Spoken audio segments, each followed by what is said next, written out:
இந்த கோட்டை மட்டும் போட்டுக்கிட்டு நின்னானா அப்படி அஜித் கணக்காவில் இருப்பான். ஹலோ, எதையும் அழுக்கு பண்ணிடாதீங்க சார். ஒவ்வொரு கோட்டும் 5000 ரூபாய் 6000 ரூபாய். ஒன்றும் அழுக்காகாது சார். காலையிலேருந்து 3 முறை குளிச்சுட்டு தான் வந்திருக்கிறேன். ஆஹா, பிரமாதம். நம்மளும் இதை போட்டுக்கிட்டு நிற்கிற பொழுது எம்ஜிஆர் கணக்காவில் இருக்கு. என்ன தலை தான் கொஞ்சம் அடி வாங்கிருச்சு. சார் ரெடியா? இதை வந்துடுப்பா.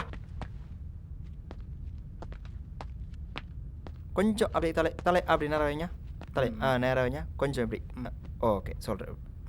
ஓகே அப்படியே இருங்க. ரெடிங்க. சார் சார் என்ன சார் ஆச்சு? சார் சார் என்னாச்சு? கொண்டு வந்து ஓடிடுறா. ஏன் ஓடுறான்? ஐயோ ஏன் கோட்டை ஓடுறானே? யோ கோட்டை